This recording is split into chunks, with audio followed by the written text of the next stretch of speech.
Aí já voltou o culto presencial? Ok. Ainda não. Ainda não. Não. Você está também no seu canal, pastor? Já tá no canal aqui. Deixa eu configurar aqui o Facebook. Que já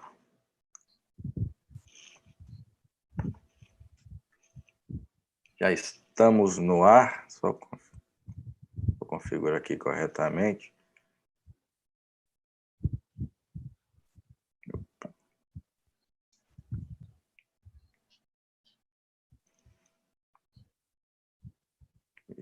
Salvo.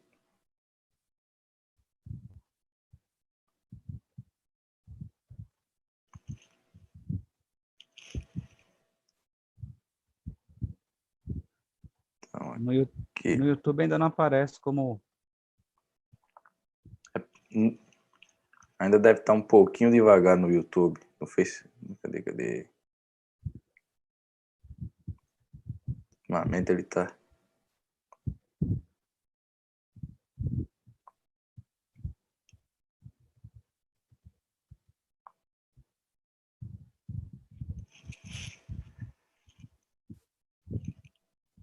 Pronto. Já está aqui no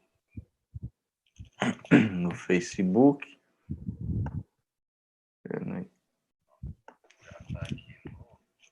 Deixa eu só abaixar o áudio, porque senão vai ficar repetindo aqui. Então, vamos lá. Estamos aí no ar. Eupídio. Em primeiro lugar, boas-vindas a todos aqui na nosso estudo da Escola Sabatina, mais um sábado. Quero agradecer a participação da Flávia, que está aí com a gente. Não perdeu uma até agora, né, Flávia? Sempre online. Pastor Lucas, que vai partilhar conosco hoje da mensagem. Obrigado, Pastor Lucas, por aceitar o convite de partilhar conosco. Vamos começar com uma oração. Pai querido Senhor, muito obrigado, porque o Senhor é bom e a sua misericórdia dura para sempre, Senhor. Muito obrigado, porque o Senhor tem levantado pessoas para falar sobre Ti e através de Ti, Senhor, sobre as mensagens bíblicas. Nós, mais uma vez, iremos abrir a Tua palavra. Mais uma vez, nós estamos no Teu Santo Sábado, esse dia especial, esse dia que remonta a história da criação, remonta a história do livramento, remonta a história da salvação, Senhor. Amém. Que a Tua glória, a Tua misericórdia seja com o pastor, seja com todos nós, queremos partilhar da Tua palavra agora. Amém. Em Teu santo nome nós te pedimos. Amém. Amém. Amém. Bom, vamos lá, pastor. Como queres fazer? Bom, a gente pode fazer seguindo o mesmo esquema, como foi no sábado passado. Eu vou fazendo alguns comentários, faço algumas perguntas, aí a gente vai interagindo e vai trocando ideias. Ok. Então, fazer aqui uma breve apresentação. Justamente essa semana aprendemos um pouco sobre as profecias dentro do texto bíblico, dentro aqui da perspectiva bíblica.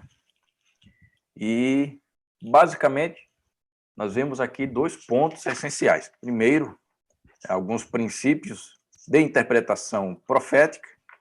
E o segundo, a tipologia dentro da profecia. Então,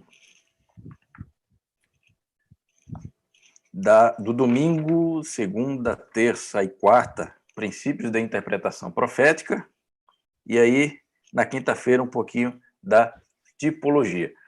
Então, são coisas essenciais para a nossa compreensão e que nos ajudam. Então, assim, o Gilmar está entrando aqui, acompanhar conosco. Então, assim, o verso, né, Daniel capítulo 8, verso 14, diz assim: ele me disse até 2.300 tardes e manhãs, e o santuário será purificado. Então, de que forma nós podemos compreender isso? De que forma nós podemos explanar tudo isso? É justamente por meio do estudo das profecias e da compreensão que nós podemos aprender com ela. Então, assim, o domingo ele apresenta um princípio muito básico que é o historicismo. Mas antes de falarmos do historicismo em si, eu gostaria de fazer uma explanação bem rápida com os outros princípios proféticos de interpretação, que são explanados em outras vertentes religiosas, para justamente nós compreendermos como a Igreja Adventista ela é singular com relação à interpretação profética. Então, no mundo evangélico, nós temos aí pelo menos 3 correntes de interpretação, não somente no mundo evangélico, mas também no catolicismo. Então, primeiro nós temos o preterismo. O preterismo é o que assume a interpretação de que tanto Daniel como Apocalipse ocorreu no passado. Então, aquilo que está escrito em Daniel, aquilo que está escrito em Apocalipse, ocorreu no passado. Quem foi que propôs essa teologia, essa interpretação? Foi um jesuíta, Luís de Alcazar. Então, um católico, ele propôs essa interpretação. Por quê? Porque os reformadores, no século XVI, século XV, Martinho Lutero, Calvino, João Wycliffe, João Rus, Jerônimo, eles aplicavam o princípio de interpretação historicista. E eles apontavam para o papado de que eles eram a besta do Apocalipse 13. Então, para fugir de tudo isso, esse pastor jesuíta, esse padre jesuíta, ele propôs essa interpretação de preterismo no ano de 1614, onde jogava as profecias de Daniel e do Apocalipse para o passado. Não, isso é aplicado para a Roma Imperial, e ali findou, é da época de João, é da época de Daniel, e ponto final. Depois vem tem a vertente futurista, que coloca tudo o que é do Apocalipse e de Daniel para o futuro. Então, quando é que isso foi proposto? Também foi por um padre jesuíta, Francisco Ribeira, no ano de 1585. Então, ele, também tentando fugir da argumentação dos reformadores, jogou tudo para o futuro. E hoje, a corrente evangélica aceita essa visão do futuro por meio do dispensacionalismo. Então, eles meio que acreditam nisso, dessa perspectiva. E tem o idealismo. Eu não sei quantos já ouviram falar, mas o idealismo interpreta o Apocalipse e Daniel de uma forma assim, meio que mística. Não são profecias verdadeiras, não são profecias literais, mas que apenas quer trazer uma lição espiritual para a nossa vida cristã. Então, isso é o que corre no mundo. Enquanto que o adventismo, ele segue o princípio interpretativo dos reformadores, que é o historicismo. Então, dentro do historicismo, também nós temos algumas correntes interessantes e pontuais. Mas antes de entrarmos no historicismo em si, eu gostaria de lançar uma pergunta aqui bem básica, que nos ajuda a compreender um pouquinho, que é o seguinte: a Bíblia apresenta 2 tipos de profecia. Já vemos comentados algumas vezes, mas só para recapitular com os nossos outros participantes. Nós temos a profecia clássica e nós temos a profecia apocalíptica. Qual é a diferença dessas 2 profecias?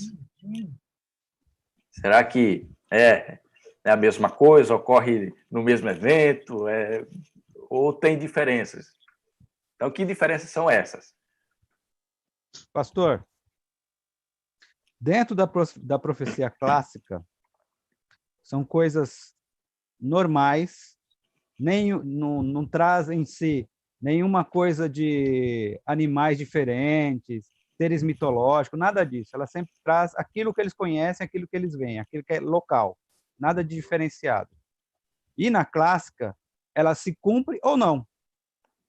Exemplo disso, Jonas. Deus chama Jonas para ir pregar para Nínive, para eles mudarem a cultura deles, senão viria sobre eles a morte e acabaria com Nínive. Essa é uma clássica condicional. Se Nínive aceitasse, não acabaria com eles.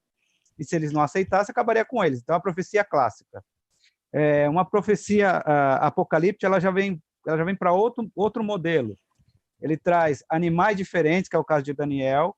Ele traz algo que virá lá no futuro, que não faz parte da rotina deles, aliás, nem participam muitas vezes do que vai acontecer no futuro.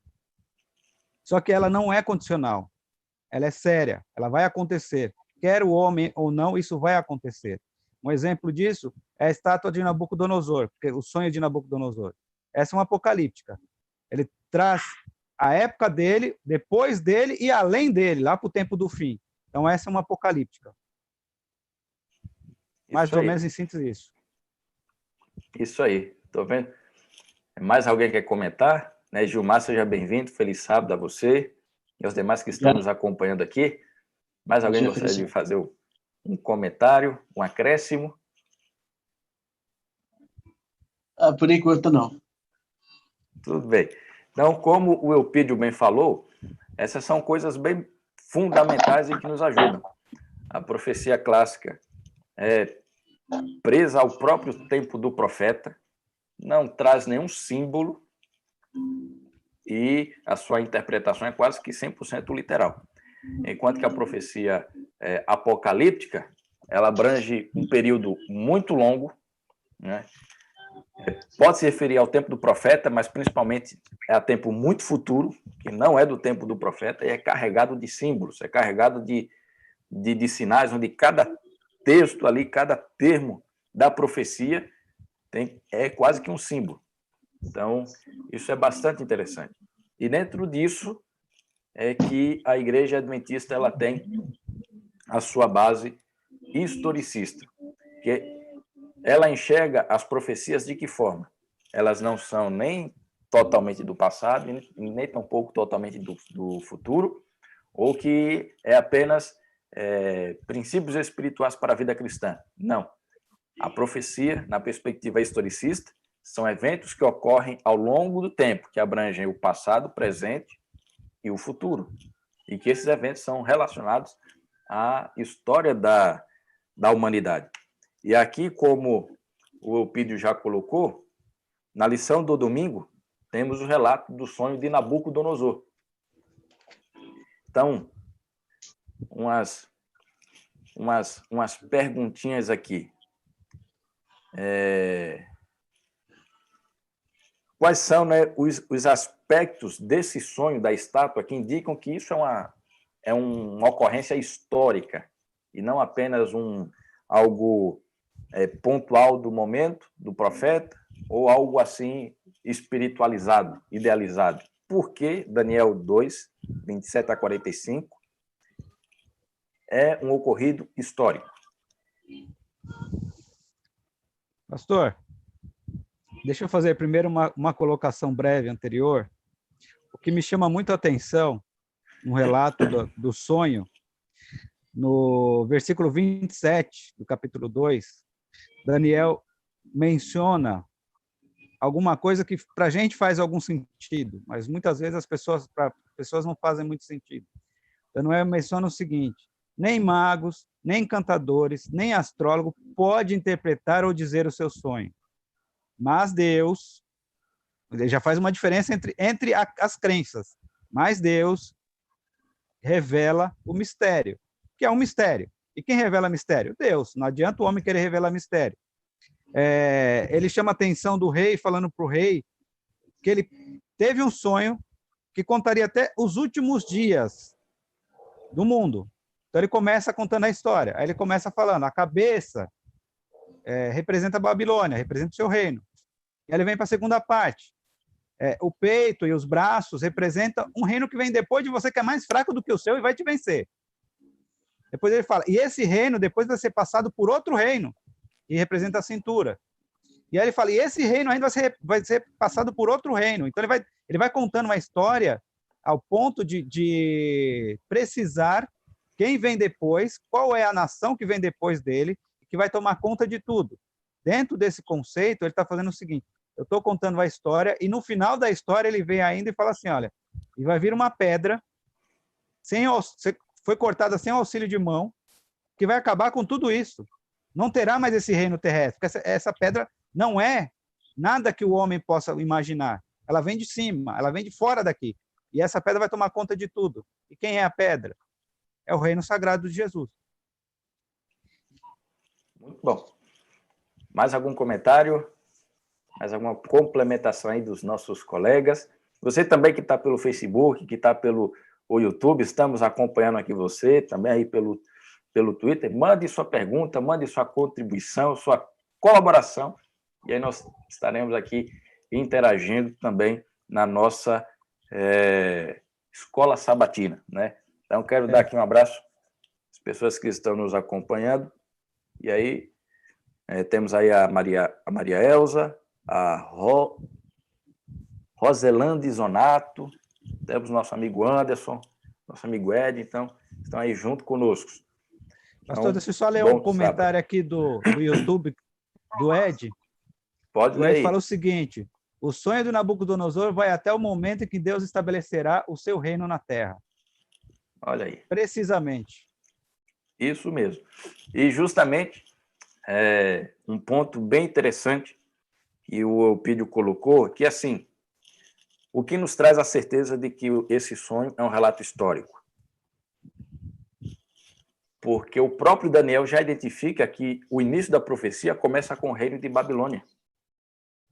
Então já apresenta um reino literal que está estabelecido na história e o seu líder. Então, os demais símbolos, eles têm que respeitar aquilo que já foi primariamente interpretado. Então, de que forma nós podemos interpretar corretamente as profecias no contexto historicista? Sempre vá para o seu início. A profecia, ela sempre aponta um princípio básico que vai servir aí para as demais coisas. Então, principalmente em Daniel, as profecias de Daniel capítulo 2, capítulo 7, capítulo 8, o capítulo 10, 11, 12, o início da profecia, ali já dá um princípio interpretativo que, para os demais símbolos, nos auxiliam bastante. Então, como também o Ed colocou, é o princípio de partida para revelar o restante das revelações. Agora, um comentário a mais que eu gostaria de deixar aqui é assim: a nossa igreja, ela defende o princípio historicista de interpretação, mas dentro da nossa igreja adventista, há 3 correntes de interpretação historicista, e que poucos sabem disso, e às vezes causa até uma certa confusão, parece que nós não estamos nos alinhando direito, porque há 3 visões básicas, né? Uma é oficial, enquanto que as outras são alternativas e que a igreja oficialmente não apoia. Mas que é bom esclarecer aqui para vocês que correntes de interpretação historicista são essas. Eu vou falar as 2 que não são apoiadas oficialmente pela igreja e, por último, vou falar a posição oficial da igreja. Então, a primeira é a corrente historicista linear. O que é que ela defende? Defende que a ideia de uma profecia só ocorre após o cumprimento total de outra profecia. Então, primeiro tem que se cumprir completamente uma profecia, para depois se iniciar outra profecia. Então, quem é que defende essa ideia? É encabeçada pelo pastor Samuel Ramos. Então, assim, cada profecia é um evento isolado, que não se relaciona um com o outro e que ocorre de forma sucessiva. Então, quem tem essa metodologia, Daniel capítulo 2 é um evento, Daniel capítulo 7 é outro evento.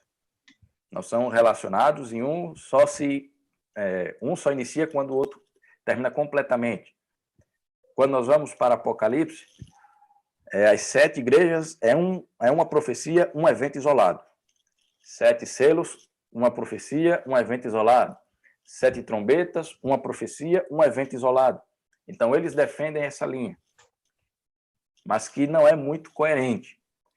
A outra vertente é a corrente historicista de reocorrência. O que é isso? É que uma profecia ela pode se repetir de várias formas e de forma completa. Por exemplo, a profecia da queda das estrelas e do escurecimento do sol, ela pode se repetir de forma infinita, só que do mesmo jeito. Então, como é que eu vou saber que, de fato, essa profecia se cumpriu? Não se sabe. Quem segue essa linha não sabe muito bem quando é que a profecia começa, nem quando a profecia termina, porque ela pode ficar repetindo de forma interminável. Agora, qual é a posição oficial da igreja? É a corrente historicista de recapitulação. O que é isso? É assim, uma profecia, ela ocorre na história, e outra profecia de um outro profeta pode fazer relação com o mesmo evento histórico, mas apenas com alguma perspectiva diferente. Então, nessa linha, Daniel capítulo 2, Daniel capítulo 7, Daniel capítulo 8, são profecias diferentes, mas de um mesmo período histórico, porque apresentam perspectivas diferentes. E nós vamos ver um pouquinho, justamente, fazendo a comparação com a profecia de Daniel capítulo 2 e a profecia de Daniel capítulo 7. Quando nós vamos para o livro do Apocalipse, as 7 igrejas, os 7 selos, as 7 trombetas, se refere ao mesmo período, mas com perspectivas diferentes. Então, dentro dessa interpretação, as 7 igrejas são do mesmo período, mas a ênfase é como a igreja cristã iria se comportar perante a história. Os 7 selos se refere ao mesmo período das 7 igrejas, mas a ênfase é de Deus derramando pequenos juízos para que seu povo se arrependa. Enquanto que as 7 trombetas é do mesmo período, mas o foco é Deus mandando pequenos juízos para os ímpios para que eles se arrependam. Então, são perspectivas diferentes, mas de um mesmo período. E quando eu tenho essa visão, eu compreendo de forma mais ampla aquilo que a Bíblia quer nos dizer. Pastor, só fazer uma colocação em cima essas 3 formas de pensar dentro da própria igreja, é que elas têm o seu ponto discordante, que é a forma de enxergar a profecia, até mesmo vai pegar em alguns pontos que são totalmente relevantes para a nossa crença. Por exemplo, a linear. As coisas vão acontecendo uma após a outra, né? O evento termina e começa outro, o evento termina e começa outro. Como é que eu enxergo isso quando eu vejo a perspectiva de que Babilônia vai se ruir? Logo depois, virá Medo-Persa. Só que enquanto uma está se ruindo, a outra está acontecendo. Então, ela não terminou ainda. Ela tem uma sucessão que depois vem a Média e a Pérsia. E aí vão para o outro pensamento. Quando Jesus viria no futuro, das 70 semanas, como que eu posso interpretar linearmente que essa coisa ela vai acontecer e ela é cortada das 2.300 tardes de manhã? Ela participa das 2.300, ela não é cortada, ela não termina no fim em si só. E para outra relação do retorno, de sempre acontecer, como é que eu dato o tempo? Como é que eu sei que começa a contar tempo? E aí tem alguns conflitos para a gente entender a mensagem. Digamos assim, eu pego a 2.300 tardes e manhãs, então vai acontecer de novo as 70 semanas? Não vai acontecer, já aconteceu. Não tem como acontecer de novo. Eu pego o exemplo de quando Jesus vai lá e fala que o tempo será ruído e que vai acabar. Ele vai acabar de novo? Vai ficar acabando quanto tempo? Então, acho que assim, são formas de pensar que muitas vezes a totalidade dessa forma de pensar não se encaixa de alguma maneira. E muitas pessoas vão sendo levadas para esse tipo de pensamento, e a gente tem, ao longo da história, muitas vezes, o pensamento deturpado dentro da própria Bíblia que nós acreditamos. Isso revela para as pessoas uma questão diferenciada da crença verdadeira da palavra. Então, nós combatemos as crenças falsas que acontecem fora da nossa estrutura, mas dentro da nossa estrutura existe um monte de crenças falsas que vão acontecendo ao longo do tempo. Isso mesmo. Então, bem pontuado, bem colocado. Mais alguém teria algum comentário, até mesmo uma dúvida para a gente estar explanando ainda mais, porque ainda estamos na parte de princípios de interpretação. Uma delas é o historicismo, né? Então, mais alguém tem algum comentário? Deixa eu ver se tem alguma dúvida aqui nas redes sociais. Não, aqui nada. Não? Então, Não. só fechando o ponto, quando nós vamos lá para João capítulo 14, verso 29, eu peguei aqui o exemplo do Eupídio, né, que cada lição ele vinha com a Bíblia diferente, eu também estou com a Bíblia aqui um pouco diferente, e, na verdade eu estou estudando com ela, é a Bíblia judaica completa, então Opa! É uma versão mais judaica de toda a Bíblia, não é? Então, o que é que, nessa versão, o que é que diz aqui? João 14, verso 29. Isso eu lhes digo agora, também antes que aconteça, para que quando acontecer, vocês confiem. Então, as profecias, qual é o principal propósito de uma profecia? É fortalecer a nossa fé.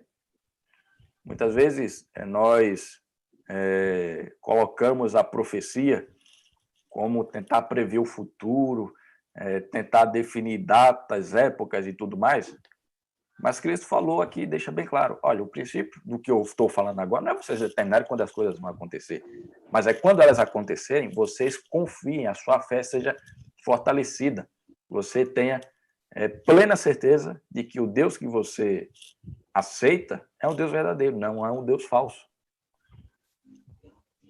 Então, em suma, qual é a importância de estudar a profecia? Ajuda a identificar a igreja correta, consolida a nossa fé, mantém o foco teológico, ajuda a descortinar o futuro da igreja, ajuda a educar o estilo de vida da igreja e ajuda a direcionar a missão da igreja. Esse deve ser o foco quando nós estudamos as profecias. E aqui, fechando esse tópico,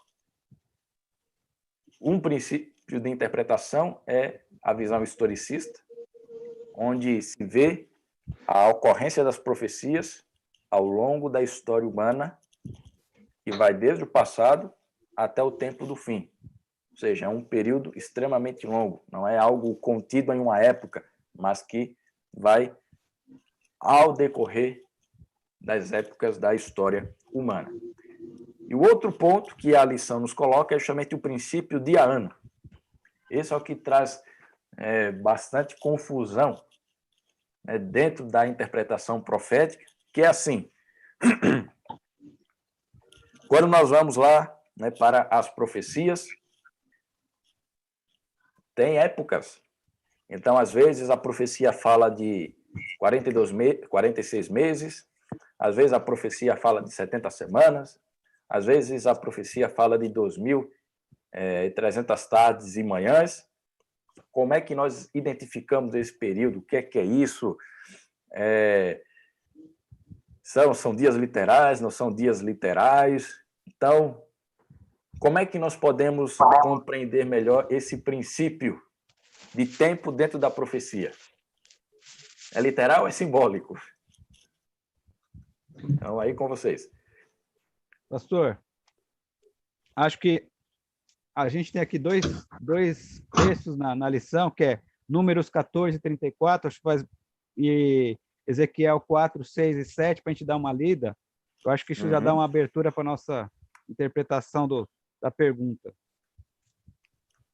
Então, Números 14 e 34 diz o seguinte: segundo o número dos dias em que espiastes a terra, 40 dias, cada dia representando um ano, levareis sobre vós as vossas iniquidades. 40 anos e tereis experiência do meu desagrado. Então, aqui primeiro a questão dos espias, quando eles foram para espiar a terra, e aí volta com o relatório de 2 são diferentes dos demais, e aí Deus vem para eles e fala assim, olha, a iniquidade de vocês vão acompanhar vocês 40 anos. Quer dizer, ele começa falando em 40 dias. Logo em seguida, ele transfere para a profecia. Como é profecia, então a gente vai contar de forma diferente. Se fosse literal, seria 40 dias. Mas como é profecia, eu estou te dando um marco para você entender como se interpreta isso. Não são 40 dias literais, são 40 anos. Então, 40 anos vocês vão passar eu vou reviver essa iniquidade de vocês. E lá em Ezequiel, capítulo 4, versículos 6 e 7, mais uma vez Deus vem chamando a atenção do povo. Ezequiel, capítulo 4, versículos 6 e 7. Ele fala mais ou menos o seguinte: quando tiveres cumprido esses dias, deitar-te-á sobre o teu lado direito e levará sobre ti a iniquidade da casa de Judá. 40 dias te dei, cada dia por 1 ano. Voltarás, pois, o rosto para o cerco de Jerusalém, com o teu braço descoberto, e profetizarás contra ela. Então, aqui também Deus estava falando, primeiro, ele estava na época do cerco, Ezequiel estava na época do cerco de Israel, de Jerusalém? Não. Então ele está falando, agora eu estou te dando um tempo para você ver um marco, para você entender o que eu estou falando. Então, ele traz os 2 pontos, 40 dias como 40 anos, 40 dias como 40 anos. Primeiro, a visitação da iniquidade, e segundo, o cerco a Jerusalém. Ele está tratando de um tempo futuro, que vem para frente, que não era na época dele. Ele está fazendo uma profecia de tempo. Então, tempo em profecia, ele é diferenciado, porque eu não entendo literal a profecia aqui. Ela não está de uma forma assim, é agora e é nesse momento. É daqui 40 dias, não. Estou falando daqui para o futuro. Então, eu tenho o princípio dia-ano aí. Então, isso é algo importante e necessário para nós, para a nossa compreensão. Agora, uma pergunta aqui bem interessante. Por que será, então, que na profecia apocalíptica Deus se utiliza tanto de símbolos e, nesse caso, dias que não são literais, mas também dias que representam um símbolo, um período maior? Por que será que Deus fez dessa forma? Não seria mais fácil se ele falasse tudo assim claramente, né? E não desse tanto nó na nossa mente, tanta discussão de interpretação? Por que será que Deus preferiu utilizar-se de símbolos e tempos simbólicos para a profecia apocalíptica? Pastor, quando a gente vai para a profecia apocalíptica, Deus ele é tão longânimo e, ao mesmo tempo, ele é tão amoroso que ele traz uma menção muito clara de que ele não está falando de algo que eles conheçam literalmente, e ele vai dando uma luz para que eles conheçam o mistério que Deus está revelando para eles. Então, ele traz lá alguns animais de forma totalmente estranhas, nada natural, nada normal, para dar para eles o entendimento que aquilo não é natural, não é da forma que eles têm que entender, não é literal. E sim, eu estou falando de tempo, de tempo. Então, quando eu estou falando de tempo, por que eu vou usar só a parte do tempo como sendo dias literais? O resto eu abandono. Então, eu falo assim, tem um animal que ele parece um leopardo, mas ele tem várias asas, e aí, na hora que eu vou falar do tempo, eu falo, não, isso aqui é literal, porque o animal não é literal. Você não conhece aquele animal, você nunca viu aquele animal. Por que na parte do tempo eu tenho que olhar como dias literais e não como dias apocalípticos? Ou como dias proféticos, na verdade?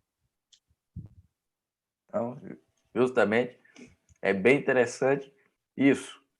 E complementando, por que será que Deus ele não fez logo tudo de uma maneira tão clara, tão simples para nós?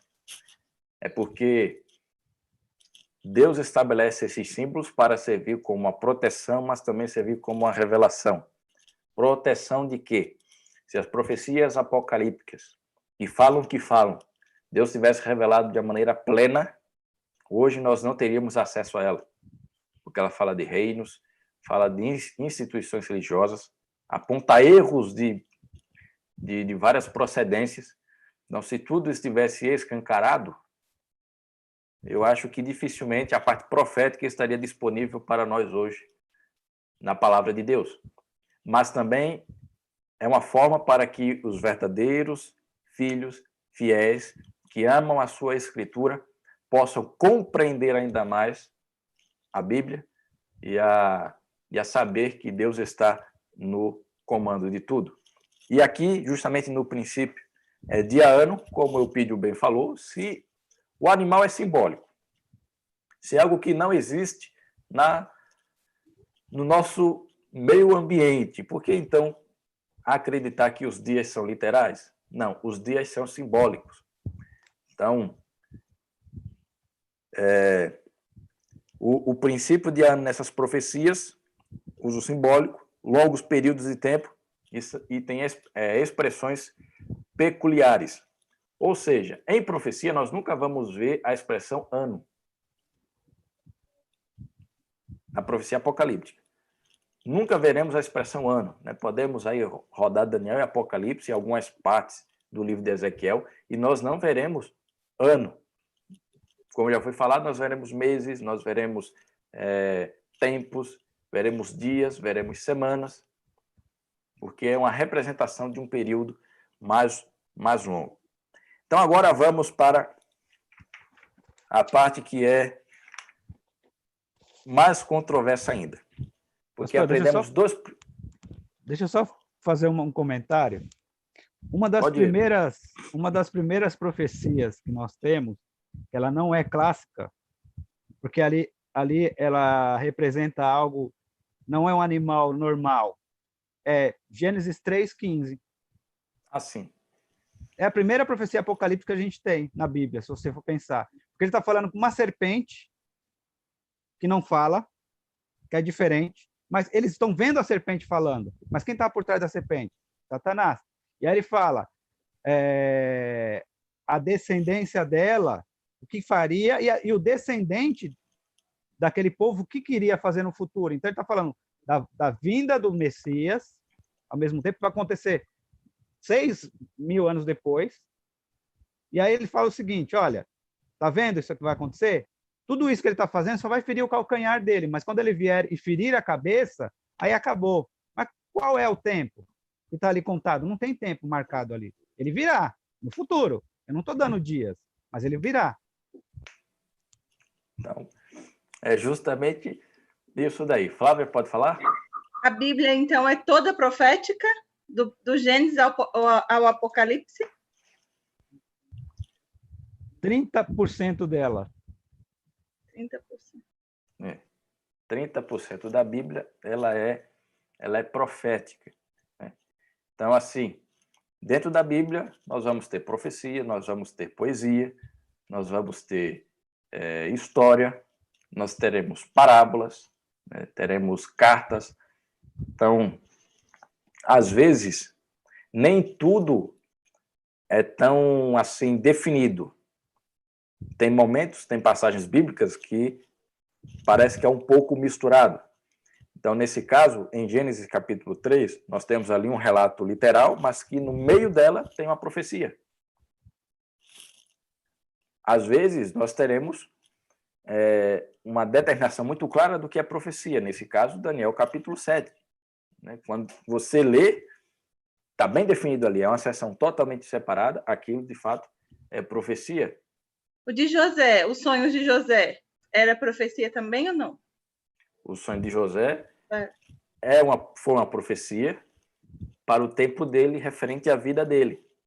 Tanto que o próprio seu pai, Jacó, entendeu e ficou até meio injuriado. Ué, como assim? Vai chegar o tempo em que nós vamos curvar perante você? Ih, rapaz, você tá... Eu acho que essas suas profecias estão mexendo demais com a sua cabeça. Então, justamente, a profecia bíblica, ela pode se referir ao tempo do profeta, por exemplo, José, a vida dele, pode se referir à nação, nesse caso, os profetas, quando falavam o que iria acontecer com Israel, o que iria acontecer com Judá, ou então a profecia pode se referir a um tempo muito além do próprio profeta, que nesse caso é a profecia apocalíptica. E às vezes é algo que é bem definido e às vezes que não é algo tão definido. Né? Às vezes está misturado ali numa narrativa, numa parábola, numa poesia. Então, o gostoso da Bíblia é isso. Você vai lendo e vai percebendo essas nuances. Eu estou percebendo aqui que o Ed no YouTube está... O Ed está mandando aqui. Está mandando aqui. Daniel... Tá virado. Esse daqui está virando um intérprete bom. Então, Pastor, aqui... Deixa eu fazer um outro comentário antes da entrada. Você estava falando sobre José. E na profecia de José tem algo que é muito interessante, que é um atributo de Deus sendo passado para José através de um sonho. Que aquilo não era apocalíptico, mas aquilo vai se cumprir. Então Deus está dando uma presciência para José que tudo aquilo iria se cumprir, e ao mesmo tempo ele está dando para a nação algo que a nação não esperava, que José seria aquele que no futuro traria para eles o matar a fome que eles iriam passar. Então, Deus usa a história de José não só para contar a profecia que vai acontecer, mas que Deus também estava pensando neles no futuro. Eles iam passar por ela fome, e eles não tinham de onde tirar nada, e quem ia prover para ele? Aquela nação aonde José foi parar. Pois é. Vai lá, pastor. Então, Deus é bom demais. Seguindo aqui para a terça, né, e aí já juntando um pouquinho com a quarta, que são eventos correlacionados, né, Daniel capítulo 7, Daniel capítulo 8, nós vemos aqui, então, a questão do chifre pequeno. Então, o chifre pequeno de Daniel 7 e 8 é um poder que se opõe a Deus e ao seu povo, usando a força política e também a força religiosa. Assim como os reformadores, os adventistas identificam esse poder como Roma. E aí vem uma pergunta bem interessante. Então, por que Antíoco Epifânio IV não se encaixa nessa descrição do chifre pequeno, né, que são as ações aqui de Daniel, capítulo 7, 1 a 25, Daniel 8, verso 1 a 13, Daniel 7, verso 1 a 25, Daniel 8, verso 1 a 13, porque essas ações do chifre pequeno, elas não se alinham com a interpretação que é defendida, né, nas outras vertentes religiosas como Antíoco Epifânio, mas sim é relacionado à ação político-religiosa de Roma. Pastor, simplesmente porque ela não está desassociada das outras profecias da Bíblia, ela está associada às outras profecias da Bíblia. Antíoco Epifânio já morreu lá atrás. E tem muita coisa que aconteceu depois da morte dele, então não poderia ter sido ele. Muitas coisas iriam acontecer depois da morte dele. Por exemplo, a perseguição ao povo, onde ele estava? Ao povo de Deus, na Idade Média, onde ele estava? Onde ele existia? Quem era ele? Então, assim, as coisas foram acontecendo depois dele, então não poderia ter sido ele o marco desse ponto. Por quê? Porque ele não representa o chifre pequeno, porque o que ele fez estava circunscrito a um ponto da história aonde ele vivia, e não a amplitude da história onde todas as nações vivem. Isso mesmo. E aqui o ponto interessante que remete lá ao nosso princípio de interpretação historicista é o seguinte, é que muitos fazem uma distinção. Dizem assim, não, o chifre pequeno de Daniel capítulo 7 é uma coisa, o chifre pequeno de Daniel 8 é outra coisa. Eles não fazem essa relação de que se refere à mesma coisa. Eles tentam separar, não, Daniel 8 é uma coisa, Daniel 7 é outra coisa. Mas quando nós comparamos os textos e os termos, nós percebemos que não são chifres diferentes, são chifres iguais, com características iguais, com ações iguais. E aí a lição nos pontua aí pelo menos, cadê aqui? Pelo menos 7 pontos. Características, né? 7 pontos que identificam que é a mesma coisa. Então aqui, deixa eu pontuar aqui para vocês. Em Daniel 8, primeiro ponto, ambos são descritos como um chifre. Segundo, ambos são poderes perseguidores. Terceiro, ambos são blasfemos e exaltam a si mesmo. O quarto, ambos têm como alvo o povo de Deus. O quinto, ambos têm aspectos de sua atividade descritos pelo tempo profético. Sexto, ambos se estendem até o fim dos tempos. E sétimo, ambos devem ser destruídos de maneira sobrenatural. Como é que Antíoco Epifânio entra nesse negócio aqui? É complicado, né? Agora, por que será que muitos defendem essa ideia? Deixa eu abrir aqui rapidamente a Bíblia aqui virtual. É o seguinte, quando nós vamos para a Almeida Revista e Atualizada, que é a versão mais comum que nós utilizamos. E vamos para Daniel, capítulo 8, o verso 9.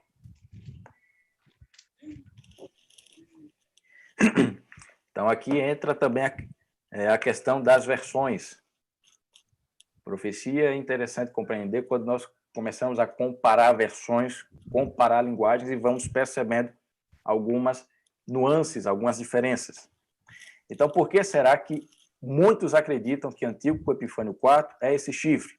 Porque quando nós vamos na Almeida Revista e Atualizada, em Daniel capítulo 8, verso 9, diz: de um dos chifres saiu um chifre pequeno.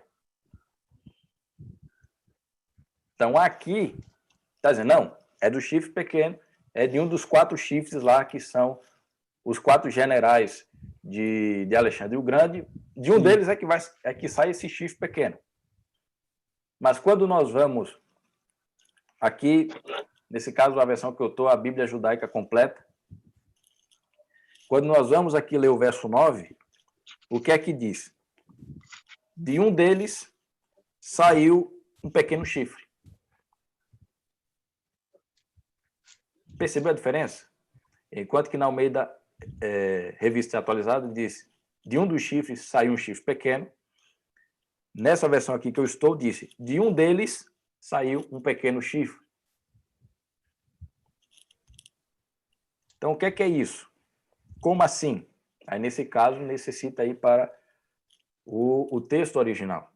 Quando nós comparamos a gramática e a semântica do verso 8 e o verso 9, esse de um deles está se referindo aos 4 ventos do céu e não aos 4 chifres.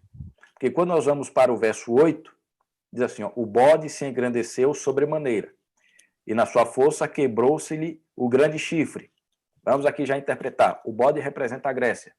O chifre grande representa Alexandre, o primeiro grande imperador grego. Então, quebrou-se-lhe o grande chifre, ou seja, o seu reino acabou, terminou. E em seu lugar saíram 4 chifres notáveis. Aqui são os 4 generais de Alexandre o Grande, para os 4 ventos do céu, ou seja, para as 4 direções do planeta Terra, norte, sul, leste e oeste. E aí é quando vem a expressão, de um deles saiu um pequeno chifre. A grande questão teológica que se debate até hoje é de um deles o quê?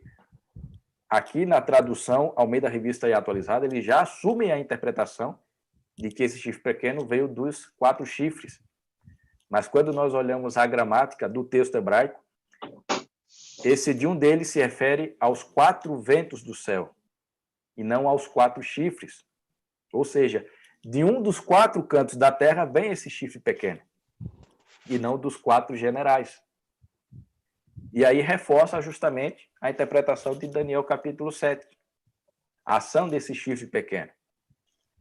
Então, na profecia, perceba, tem sempre esses detalhes. Então, qual é a melhor alternativa de você também estar interpretando a profecia bíblica apocalíptica? Além do princípio historicista, além do princípio de Aano, comece a comparar várias versões para ver como cada versão enxerga o texto bíblico. E se você se esforçar em mais um pouquinho, peça ajuda a alguém, caso você tenha dificuldade. Aí, nesse caso, o seu pastor, o líder da sua igreja, para ir a fundo, nesse caso, no texto original, e identificar as semânticas gramaticais, que vai auxiliar ainda mais nessa interpretação. E o que reforça ainda mais é o seguinte: quando nós olhamos Daniel capítulo 2, ele não faz referência ao chifre pequeno. Mas quando nós comparamos com o capítulo 7 de Daniel, que é acrescido o detalhe do chifre pequeno e que é explanado de uma maneira maior em Daniel capítulo 8, nós percebemos o quê? Uma profecia lança à luz a outra profecia. Então, se Daniel capítulo 2 se refere até o tempo do fim, então por que Daniel capítulo 7 e Daniel capítulo 8 eu vou restringir a um tempo menor? Se as características são semelhantes, ele está trazendo mais luz, ele está abrangendo mais informações. E quando nós vemos a atuação de período, porque na profecia diz quanto tempo ele iria agir, nós percebemos que o longo também não é pequeno. O tempo é longo, né? É um tempo, 2 tempos e metade de um tempo, 3 anos e meio, que quando se calcula dá 1.260 dias, ou seja, 1.260 anos. Antíoco Epifânio viveu 1.260 anos. Se ele viveu, me diga qual é a poção mágica para viver tanto. Pastor, e aí, aonde cai o erro, que eu tenho que associar o meu entendimento com aquilo que eu estou falando. Então, vamos lá. Eu estou falando de algo, eu recorto isso daqui, o versículo 9, recorto aqui e falo, olha, aqui saiu de um dos chifres, e aí eu aponto para o Antíoco Epifânio, que vem de qual descendência? Do Seleuco. Aí eu tenho que associar ele com Seleuco, que era um dos 4 responsáveis que ficaram após Alexandre, e aí é que começa a ter perda da profecia, que ela é progressiva, ela vai no contexto progressivo, então eu perco parte da profecia e perco total a profecia, pelo um erro de interpretação de um versículo. Uhum, isso mesmo. Então, e outra coisa, né, que deixa bem claro de que eu não posso pressupor de que esse pequeno chifre vem de um desses generais, é porque a sua natureza de atuação é totalmente diferente, é totalmente incomum, é singular. Nenhum reino ou nenhum símbolo que representa um reino agiu da mesma forma que esse chifre pequeno. Por quê? Enquanto os reinos ou os chifres normais, né, que são representados em Daniel, a sua atuação se percebe que é apenas extremamente política, né? O chifre pequeno, ele além de ter uma atuação política, ele também tem uma atuação religiosa, porque ele começa a guerrear contra os santos do Altíssimo e ele busca derrubar a verdade por terra e prospera nesse período. Então, quem foi, dentro de vários poderes políticos e religiosos, que tentou derrubar a verdade bíblica por terra e prosperou? Pastor, vai lá, Gilmar. Fala aí, Gilmar. Na verdade, eu estou me ouvindo aí ou não? Sim, sim. Estamos sim. Então, na verdade, eu não sei se vocês têm essa mesma impressão, mas eu vejo que hoje alguns acreditam que essa profecia já se encerrou, né? Porque, na verdade, hoje está tudo mais apaziguado, né? Ou por baixo dos panos, né? Porque Roma hoje não é uma grande potência, né? Então, assim, eu tenho um livro, eu tenho um texto de Ellen White que eu li essa semana sobre... E eu queria falar mais ou menos para vocês que denotam que isso daí é um pano de fundo, né? É colocado embaixo do tapete para que a gente não veja mesmo, né? Eu, por exemplo, vi pastores dizendo assim, eu admiro esse Papa de hoje. Não é estranho? Não é? Porque esse Papa é bonzinho. Mas a gente está esquecendo da profecia que está falando de Daniel, que está continuando. A gente está vivendo dentro dessa profecia ainda. Concordam? Sim. E aí Ellen White fala uma coisa interessante, diz assim, atualmente, a Igreja de Roma apresenta ao mundo uma fisionomia serena, cobrindo de justificativas e registro de suas horríveis crueldades, vestindo-se com roupa de Cristo, mas não mudou nada. Todos os princípios formulados pelo papado em épocas passadas ainda existem hoje. As doutrinas inventadas nas tenebrosas elas ainda são mantidas. Ninguém deve se iludir. O papado que os protestantes hoje estão tão dispostos a honrar os protestantes, hein? Estou dizendo. Eles estão dispostos a honrar, é o mesmo que governou o mundo nos dias da Reforma, quando os homens de Deus se levantaram, correndo risco de vida para denunciar a iniquidade daquela instituição. Atualmente, seu espírito não é menos tirano e cruel do que quando arruinava a liberdade humana e matava os santos do Altíssimo. Achei interessante, porque muitas vezes acabam esquecendo que a gente está dentro dessa profecia ainda. Não mudou nada, né? Quer dizer, o que mudou é esse pano de fundo. Mas nós estamos vivendo essa profecia ainda, né? Gilmar, o que é interessante é que, assim, as pessoas pegam a profecia dentro do contexto onde elas aconteceram, falando sobre reinos, e elas querem imaginar que seja igual, que seja exatamente igual. E hoje, quando nós falamos de reino, nós estamos falando de reino territorial. Nós não estamos falando de reino hoje no sentido de quem tem mais terra, quem conduz mais as terras que tem. Na verdade, nós estamos falando de um reino diferente hoje. Ele vai mais para o lado do intelecto. Sim. Se você pensar bem, você fala o seguinte: começo de pandemia, o Irã sofrendo. Aí o Irã precisava de material, saúde, para que a pandemia não fosse tão dilacerante lá. Sabe para quem que eles tiveram que pedir para que as coisas chegassem a eles? Que os Estados Unidos liberasse eles de receber material. Então, assim, você consegue entender que vai muito além, não é mais territorial, é mais amplo agora. Então, assim, qual é o sentido? Qual é o sentido hoje? Hoje, nós não temos a Roma conquistadora, territorial. Hoje nós temos a Roma diferente. Ela vai muito além do que a gente imagina.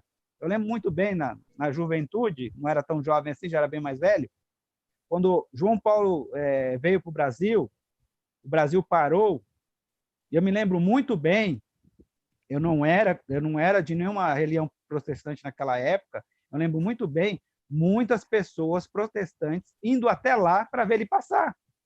Sim.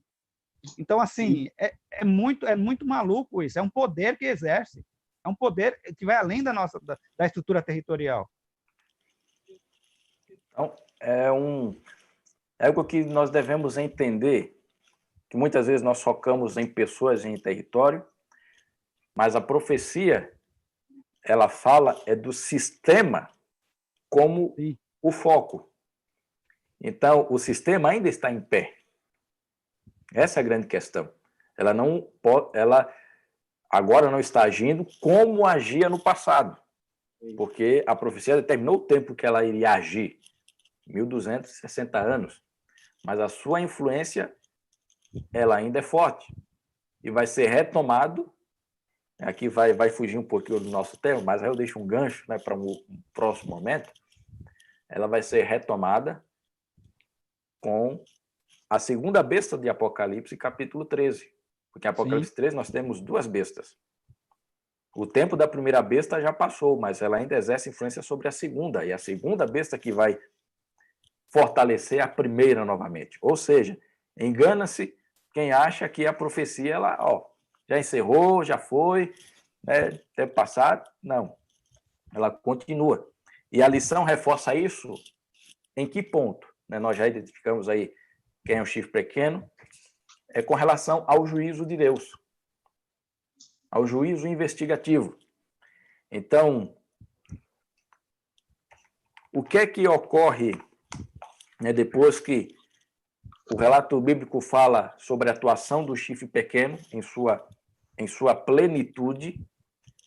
O que acontece logo após a descrição e a atuação desse chifre pequeno?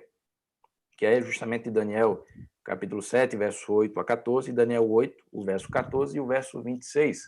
O que é que nós vemos ali? Pastor, esse grande julgamento, esse grande juízo investigativo, ele vem no momento onde, talvez para nós, e para algumas pessoas que estão nos assistindo, ele vem trazer o agente digamos assim, balizador sobre a história. Então, assim, se eu olho toda a profecia, algumas coisas já se cumpriram, então, já aconteceu. Então, isso me garante que isso também vai acontecer. E me dá um ponto de entender que, quando Napoleão manda Berthier até o Pio VI, e lá ele toma do Pio VI todo aquele poder, e, ao mesmo tempo, ele pega aquilo que os papas usavam na cabeça como representação de poder e coloca na cabeça do próprio rei. O que ele está dizendo? Eu estou passando o meu poderio. E aí você consegue entender e ver um paralelo sobre purificação. Que purificação nós estamos falando? Estamos falando da purificação que as pessoas estão achando que purificação é aquilo que tem muitos líderes religiosos feito hoje? Não, é uma purificação verdadeira, não é contrafação, não é algo mentiroso, não é algo que é usado para dizer que ele tem poder de purificar as pessoas. Não, é o poder verdadeiro, que vai fazer a purificação dentro do povo que aceitou ele, e não dentro do povo que acha que aceitou ele através de alguém, do que realmente aceitaram ele. Isso mesmo. E aí, já pegando esse gancho que o Eupídio colocou, é o seguinte: se o juízo de Daniel 7 é também a purificação do santuário de Daniel 8, quais seriam os principais propósitos da obra de Cristo no santuário celestial? Pelo que nós acompanhamos um pouco no estudo desta semana. Então, se o paralelo entre purificação e juízo é a mesma coisa, o que é que Cristo está realizando no santuário celestial? Essa é a grande questão. Pastor, eu vou fazer um comentário, é um comentário para gerar polêmica mesmo, viu, pastor? Ei, vamos lá. O comentário para gerar polêmica, que não dá para entender a história se eu não gerar polêmica. Quando você olha as pessoas acreditando, olha, Jesus morreu na cruz, então eu estou salvo. Já estou salvo. Elas podem ir para o contexto de falar assim, olha, agora eu posso fazer qualquer coisa, porque eu já estou salvo, então já estou salvo e acabou. Só que, assim, a segunda parte do juízo, ele acontece no céu. E aí você vai pensar assim, olha, vamos chegar lá e vou falar assim, ó, como antigamente falava. Vamos passar os nomes aqui. Eupídio Ferreira, vamos ver. O que esse cara fez? Vamos ver a história dele. Peraí, mas ele não morreu ainda. Vamos continuar ou vamos esperar ele morrer? Não, vamos continuar. Tem pessoas que acham que é assim, ele está lendo lá e vai falando, né? Acho que todo mundo lá no céu agora tem a presciência, ou já conhece o tempo do fim, já conhece o que vai acontecer no final. Então ele vai lá e pensa que é assim. Quando, na verdade, o diferente disso, quando Deus proveu lá para José, quando Deus proveu lá para Daniel e proveu para o seu povo, Deus está falando para a gente uma outra questão, que é: quem é que está sendo julgado? Que atos estão sendo julgados? O meu ou de Cristo? A minha aceitação de Cristo ou o que ele fez por mim? Quem é que está sendo julgado lá no céu? Essa é a polêmica. Olha, essa é a polêmica, essa é a questão. Bem, eu quero agora saber um pouquinho a opinião daqueles que estão participando conosco, antes de dar a conclusão aqui nesse tema. Então, é os atos de Cristo ou são os meus atos que estão sendo julgados lá no céu? O que é que vocês acham? Vou pedir uma sua polêmica aqui. Vamos lá. Você aí também que está pelo YouTube, pelo Facebook, responda essa pergunta aí. Participe conosco. Então, na verdade, pela Bíblia, eu acredito que são os nossos atos, porque os atos de Cristo já foram aceitos. Agora, uma coisa, a questão assim, o que vai diferenciar é os meus atos conforme o conhecimento dos atos de Cristo. Mas eu acredito que o que está em julgamento são os meus atos para com Cristo. Eu acredito assim, literalmente falando, porque os atos de Cristo já foram aceitos. Não tem julgamento, já foi julgado isso. Né? Na verdade, eu entendo a minha aceitação sobre os atos de Cristo. Eu acho que isso que está em julgamento, né? A minha aceitação nos atos de Cristo. Não sei se vocês precisam entender, ou se a pergunta é muito louca, mas eu acredito isso. Eu aprendi, eu vou falar o que eu aprendi até então. Eu aprendi justamente que uma vez salvo, sempre salvo. Sendo que agora eu estou tendo outro conhecimento diante do que a gente está aprendendo. Entendeu? O que eu conheci foi que uma vez que eu fui salva pela graça. Então, se eu aceito a graça de Deus, eu estou salva. Aí eu já vim vendo que existe uma santificação, aprendi também que existe a santificação diária. Entendeu? E que lá no céu seriam os meus galardões. Foi o que eu aprendi. Ok. Então, porque fica assim, meio que muito misturado, assim, né? Não sei se vocês entendem, assim, a gente vai ser salvo pela graça de Cristo, né? Pela graça de Deus, mas a gente vai pagar por aquilo que a gente fez. Cara, é muito louco. Mas, assim, Salmo 130 diz assim, olha... Espera só um pouquinho, gente.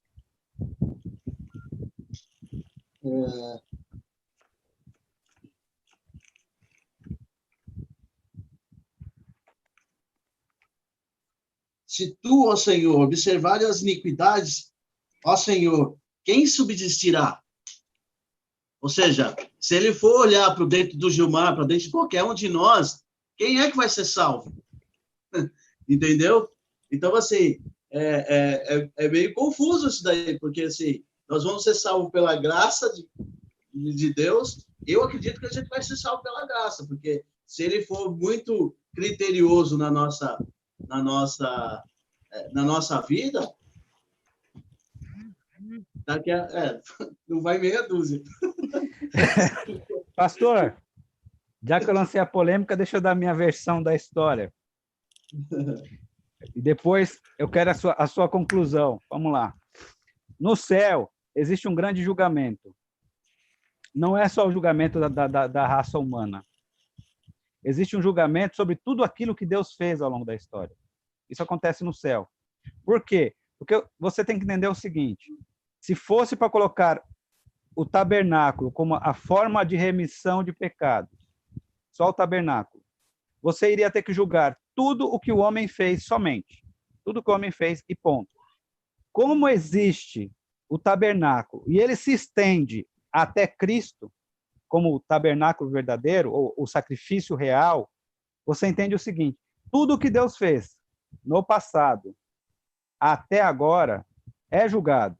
Porque senão ele daria chance para várias pessoas, que só cometeram coisa errada, não aceitaram a Cristo e ser salvo. Se não fosse o julgamento dos atos de Deus ao longo da história, do que ele fez para a remissão do pecado das pessoas, se não fosse esse ato, não haveria o julgamento lá no céu. Porque Deus já fez toda a parte e ele é Deus, ele fez porque ele fez. Não, o que está sendo julgado? Como pode Deus, a partir do sacrifício de Cristo, trazer liberdade para todo aquele povo que não conheceu a Cristo? E mais, como ele pode trazer liberdade para todas aquelas pessoas que não sacrificaram como no passado? Então, são os atos de Cristo que está sendo julgado no céu. Tudo aquilo que ele fez realmente foi verdade? Realmente paga-se o preço, o sangue do cordeiro, paga tudo? Paga. Por que ele paga? Ele demonstra por que ele paga. Aí vem a segunda parte, Gilmar. Se ele está sendo julgado e for aceito, todos os que aceitaram o sacrifício dele como remissão dos seus pecados são salvos. Porque foi aceito o julgamento. É ponto. Então, trazendo justamente, né, essa complementação, primeiro, a gente tem que entender qual é o propósito do juízo. Sim. Porque, assim, quando a gente olha na perspectiva humana, quando nós falamos sobre juízo, o que é que vem na cabeça? De que está lá o juiz, ele vai ver todos os atos, né, ali do processo e dar sua sentença final e ponto. Então, nós lançamos essa mesma perspectiva com aquilo que ocorre nas ações de Deus, ou seja, no céu. Mas o propósito do juízo que ocorre no céu não é verificar se o homem é justo ou se o homem não é justo. Mas é como o Eupídio aqui bem falou, mas se as ações de Deus são justas. Será que Deus quer provar a si mesmo? Não. Deus quer mostrar para todo o universo que todas as suas ações, que todas as formas que ele agiu para salvar o homem, culminando na morte de Cristo na cruz, é suficiente, que os perdões que ele concede é necessário e que são válidos, e que aqueles que ele irá salvar, mediante a aceitação da graça, é justo. Então, o foco do juízo, né, o juízo investigativo, da purificação do santuário, é demonstrar que os atos de Deus são válidos e suficientes para a salvação humana. Então, desde Adão até o fim do tempo, a forma como Deus tem agido é justo e correto. Porque tudo isso está dentro do contexto do quê? Do grande conflito entre Deus e Satanás. Porque qual é a acusação principal de Satanás contra Deus? Que a lei de Deus é injusta, que Deus é injusto e que ele age de forma arbitrária. Então, o que é que Deus está fazendo durante todo esse tempo? Não é tentando salvar sua própria pele, né, como alguns podem pensar, mas é demonstrar que ele é justo e que as suas ações são suficientes para salvar e justificar o homem. Ele está comprovando, como se fosse assim, colocando no papel e demonstrando para todo o universo: veja, eu tenho a segurança jurídica de que aquilo que eu estou fazendo é correto. Então, por isso, você que aceita Jesus pode ser salvo com garantia 100%. 100% de garantia. Né? E essa garantia não tem prazo de validade. Então, esse é o principal ponto. E aí, naquilo que o Gilmar falou, né, e puxando aqui um pouquinho o que a Flávia também comentou, é que, assim, mediante isso, as ações de Deus para salvar e justificar o homem, como eu estou respondendo a essas ações de Deus? Porque o sacrifício de Cristo me garante a salvação. Isso é fato. Me garante a salvação e me garante o perdão. Agora, no meu dia a dia, como é que eu estou respondendo a essa graça, a essa salvação que me é concedida? Então, tem esse jogo aqui dos dois lados. Enquanto, de um lado, Deus está demonstrando que suas ações são justas e suficientes para salvar, o outro lado é como é que eu estou respondendo a essas ações de Deus. Por isso que a máxima, uma vez salvo, salvo para sempre, é um pouco contraditória. Porque se eu não estou respondendo a essas ações de Deus no meu dia a dia, então, como é que eu vou ser salvo? Não é que as minhas ações vão me garantir espaço lá no céu. Né? Não é a minha moeda de troca. Mas é aceitar plenamente e reconhecer que Deus ele trabalha comigo, não somente num ponto na minha vida, mas é diariamente, porque eu necessito diariamente de transformação. Então, não sei se deu para todos aí entenderem mais ou menos a ideia. Tudo ok? Alguém quer complementar? Eu tenho um comentário final, pastor. É interessante quando você pega a Bíblia, aliás, semana passada a gente estava falando sobre isso, é Deus contando a história dele e usando o ser humano para participar da história dele.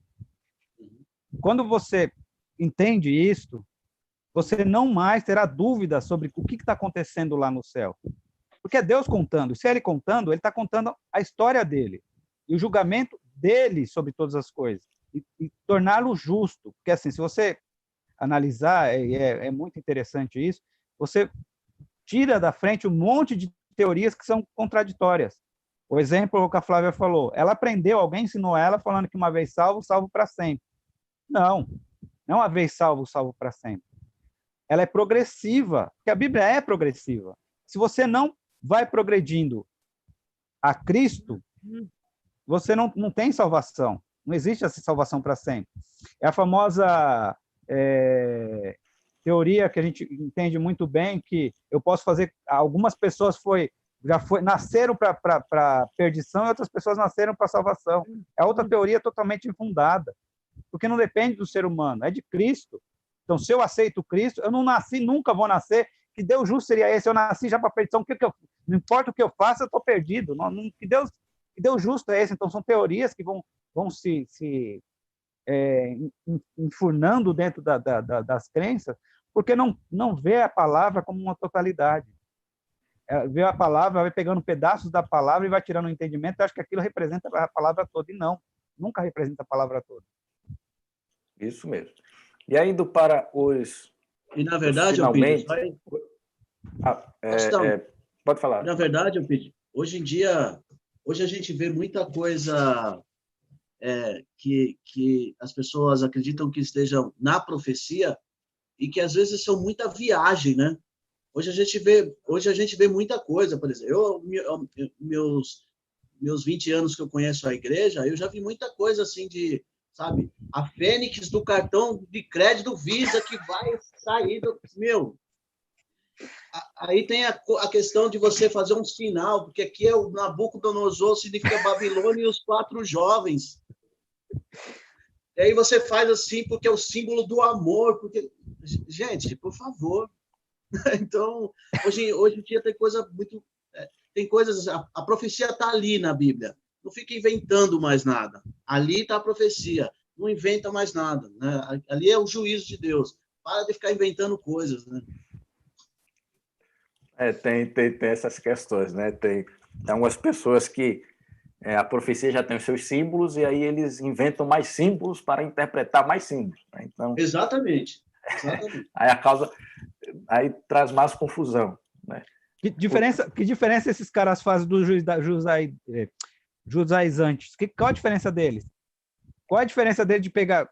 Presta atenção no seguinte, Deus coloca lá os 10 mandamentos, aí vem uma nação e coloca, sei lá quantos, já nem lembro mais qual que é o número, vários outros para que as pessoas pudessem cumprir os 10 mandamentos.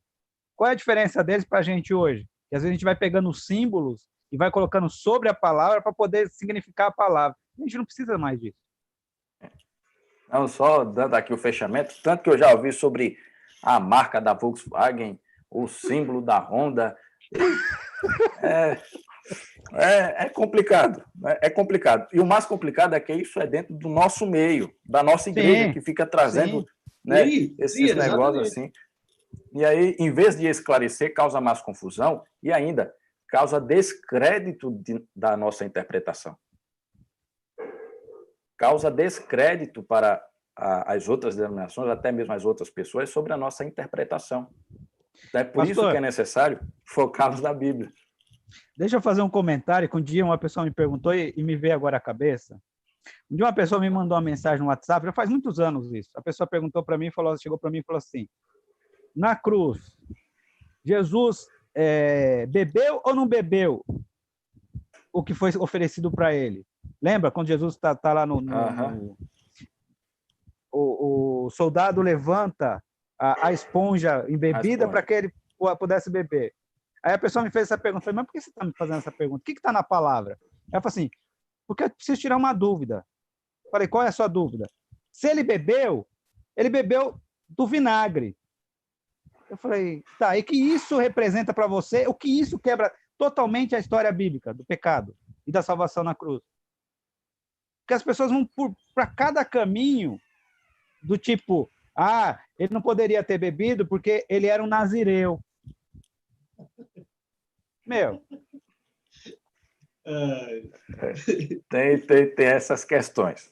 Então, aqui indo para o nosso fechamento, né, que é justamente a questão da tipologia, que assim, nós aprendemos um pouquinho sobre o princípio de ano, nós vimos aqui a questão do princípio historicista, nós entramos aqui um pouquinho na prática como realizar interpretação de alguns símbolos ou temas dentro da profecia, fazendo comparação de profecias, né? Nesse caso Daniel capítulo 2, Daniel 7 e Daniel 8.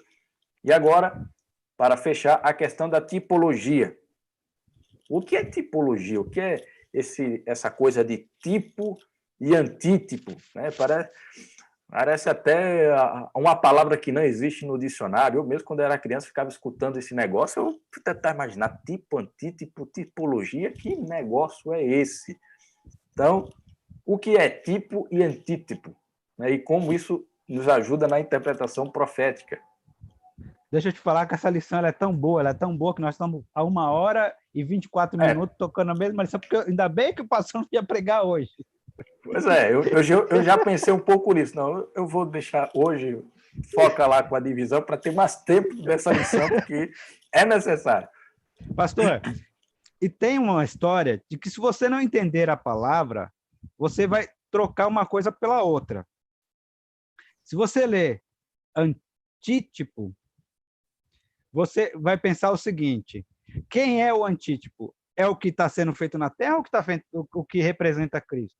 Porque aí você vai entrar num parafuso. Porque quem é o tipo? Pois é. Quem é o tipo? O tipo é o que Deus está mostrando que o povo estava fazendo.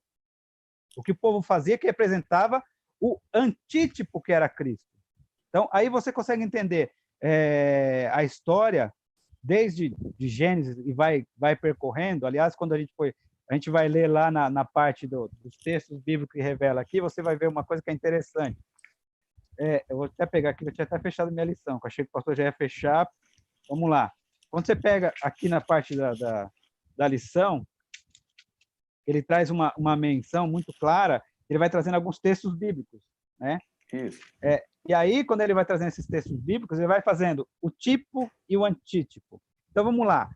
O livro de Mateus, ele está fazendo uma representação de Jonas, que passou 3 dias dentro da barriga do peixe. E ele leva lá para Cristo, quando Cristo fala para os discípulos, que ele passaria 3 dias dentro da terra. Então, ele está falando o tipo, Jonas, e o antítipo, Cristo. E aí ele vai de novo. Ele vai falando sobre lá, Cordeiro Pascal. João está falando do Cordeiro Pascal. Ele fala, lá não quebrou nem um osso. E o antítipo na cruz, tentaram quebrar o osso dele, conseguiram? Não. E aí ele continua. A serpente que foi levantada lá no deserto. O que a serpente trazia? Quem olhasse para a serpente seria curado das feridas ou do veneno da serpente. E quem é agora que ele está representando? Cristo, exaltado na cruz, o antítipo. Então ele vai fazendo essa brincadeira, ele só vai fazendo essa brincadeira para a gente entender. Mas o que mais me chamou a atenção foi o texto de Romanos. Por quê? Se você olhar o texto de Romanos, ele está falando do Adão, lá do Éden, e ele começa a falar o seguinte, que todo o pecado e a morte prevaleceu de Adão até Moisés. E aí ele vai expandindo isso. Espera aí, alguém pega isso aí fora, imagina a cabeça da pessoa pegar isso fora do contexto, fala assim, então, espera aí, se foi de Adão até Moisés, então não tem mais morte. Mas não, ele vai ampliando isso, ele fala assim, então, ele começa a entender, antes que Moisés viesse e escrevesse a lei, já era pecado, já existia o pecado da forma da lei representa hoje, já existia. Então, ele começa a fazer essa comparação, e ele fala o seguinte, o sacrifício do passado sobre o pecado encontrou o seu antítipo no sacrifício de Cristo. Então, tudo o que existiu, desde a criação do homem e o pecado que o homem cometeu, encontra-se em Cristo a revelação do sacrifício verdadeiro, que é o Cordeiro que tira é o Cordeiro de Deus que tira o pecado do mundo. Então, a gente consegue entender a história de uma forma que não sou eu, é ele sendo contado. E o que ele está contando? Dele. E para contar dele, ele usa quem? Eu. Então, veja como é essencial esse ponto. Em suma, o que o Pedro está falando aqui é o seguinte, o tipo, ele é uma representação, ele é um símbolo, enquanto que o antítipo é a realidade, é aquilo que prefigura a totalidade do significado. Então, da mesma forma como o Antigo Testamento se utiliza de símbolos para representar o ministério de Cristo, né, e isso fica bem claro, evidenciado na questão dos ritos do santuário, a profecia também se valida desse princípio, ou seja, apresenta tipos, símbolos, que nesse caso são os animais, são as águas e outros elementos, que representam uma realidade, um significado concreto, reis, povos e nações. E aqui uma coisa bem interessante é o seguinte, que o tipo, ele sempre vai representar uma pessoa. Então, o símbolo vai representar uma pessoa ou um sistema de pessoas. Então, na profecia é justamente isso.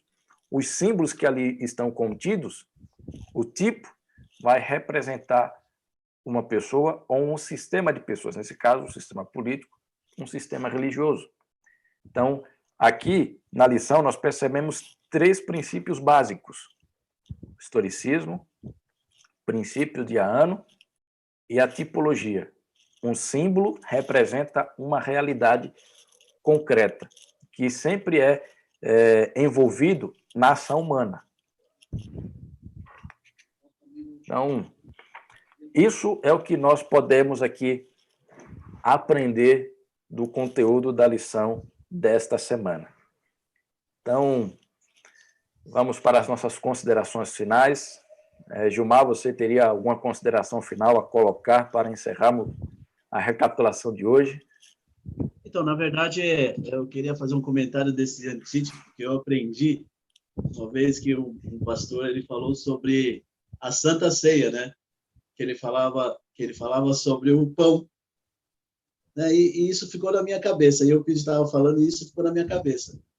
O pão é o tipo, né? E ele explicou o pão e o antítipo é o corpo de Cristo que a gente estava comendo naquela hora lá. E isso ficou na minha cabeça aí. Mas o mais interessante da profecia, pastor, e amigos, o que eu imagino é que assim a profecia existe hoje e a gente discute essa profecia não para que a gente um saiba mais do que o outro, nenhum fica viajando, mas para que a gente entenda qual é o contexto da história que nós estamos e o que vai acontecer, né? Deus deu isso amorosamente para que a gente perceba que tudo isso toda a história está no controle ainda, na mão dele, a história é dele, né? E que a gente está vivendo isso, a gente está inserido nesse processo aí da profecia. O que eu mais tento entender, eu falo para todo mundo que eu não sou muito interessado em profecias, mas eu consigo entender onde eu estou na profecia, né? Onde eu consigo entender o que eu estou fazendo aqui no mundo, né? Eu estou fazendo... eu estou inserido, entendeu? Uhum. Então, muito bom, eu, de fato. Eu, diferentemente do Gilmar, estou me encontrando nas profecias, porque, assim, eu nunca estudei, nunca... A primeira vez, assim, tem sido muito válido, porque, assim, eu sempre quero buscar o caminho correto, né? E assim, eu estou estudando e aprendendo muitas coisas que eu estou vendo sobre outros ângulos, e quero aprender muito mais, se Deus quiser. Sim.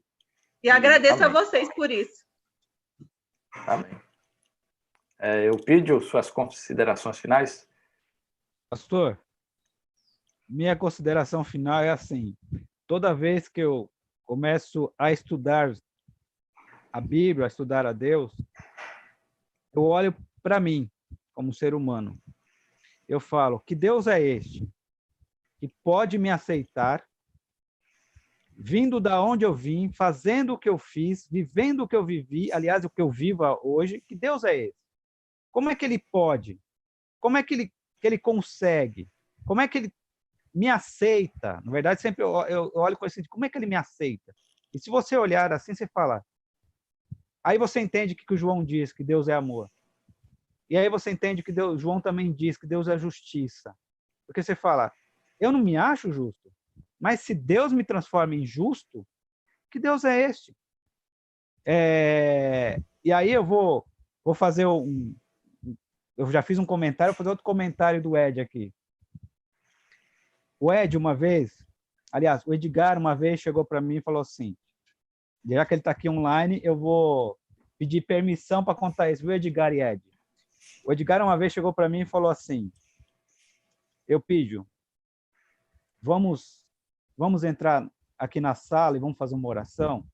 E aí ele me contou o que estava acontecendo. Falei, vamos entrar aqui, vamos fazer uma oração. E ele me contou o que estava acontecendo exatamente naquele momento. Eu falei assim, Edgar, você confia? Ele falou assim, confio. Falei, então vamos orar. Nós oramos. Depois que nós oramos, no dia, acho que foi no dia seguinte, ou foi no mesmo dia, não me lembro bem, o Edgar chegou para mim e falou, Eupídio, Deus é bom. E naquele dia, o Ed se acalmou. Eu falei assim, maravilha. Que maravilha, porque Deus, ele é tão bom que ele faz o seguinte, ele conta a história dele na Bíblia e fala assim para mim, olha, você participa, você não é a história, você participa da minha história. E aí é que muitas pessoas se perdem, eles acham que eles são a história. E aí levanta-se líderes falando que ele abençoa, ele livra, ele faz isso, ele cura, ele faz um monte de coisa.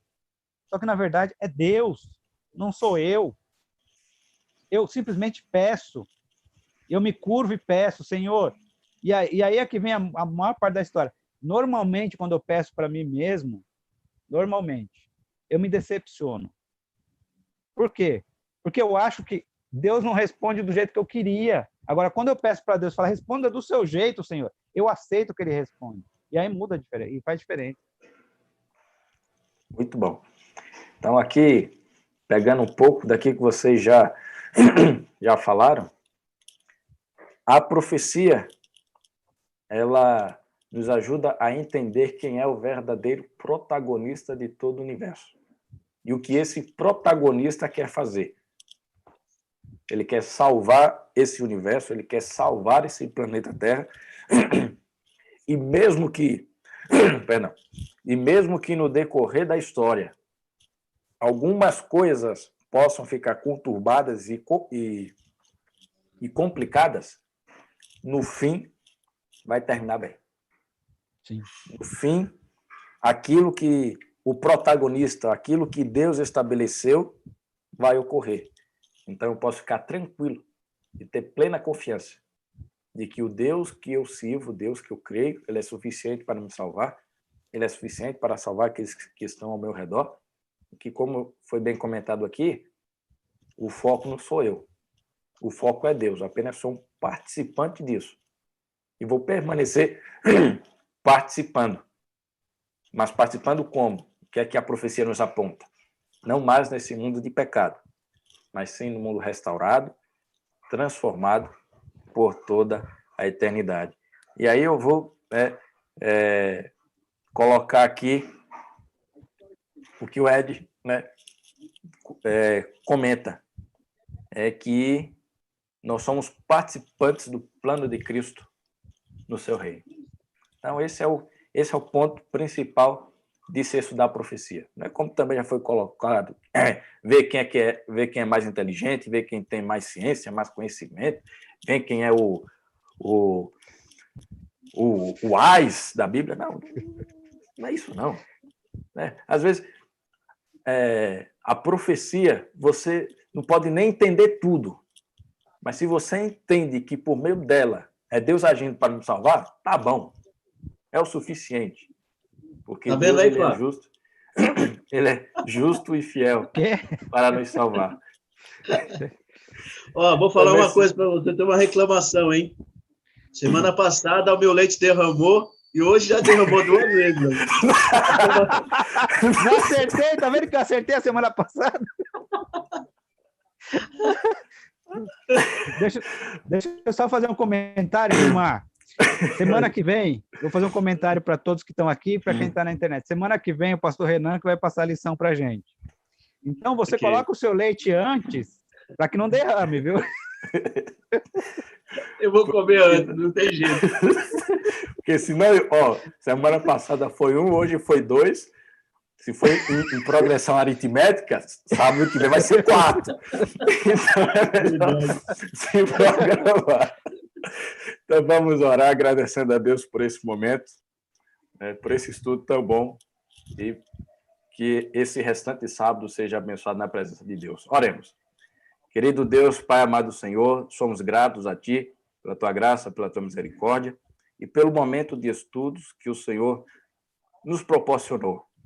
Mesmo em nossos lares, estamos aqui conectados e aprendendo, percebendo de que por meio da profecia, o Senhor é o autor da história e que o Senhor é o personagem principal da história e mais ainda, o Senhor tem uma perspectiva muito positiva nessa história, porque tudo será restabelecido à sua normalidade, por meio da tua ação.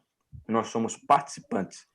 Então, por isso, pedimos que o Senhor nos perdoe, muitas vezes, a nossa descrença, até às vezes, quem sabe, a nossa forma impaciente de agir, às vezes até questionar, porque pelos nossos olhos nós podemos achar que em alguns momentos da nossa vida o Senhor não está nos guiando, mas a profecia deixa bem claro, o Senhor está no controle de tudo. Então, permaneça conosco, continue abrindo nossos olhos para enxergar a tua mão poderosa sobre a nossa vida e sobre esse planeta Terra. Abençoe a cada um que esteve aqui conosco, tanto pelas redes sociais, como aqui, como o Eupídio, a Flávia, o Gilmar, e que continuemos unidos em oração para que as coisas voltem à sua normalidade e continuarmos pregando o teu evangelho. Isso é o que nós pedimos, agradecemos, em nome de Jesus. Amém. Amém. Então, Obrigado, feliz pastor. sábado a todos. Agradeço aí a participação de vocês e até o nosso próximo encontro. Até. Tchau, gente.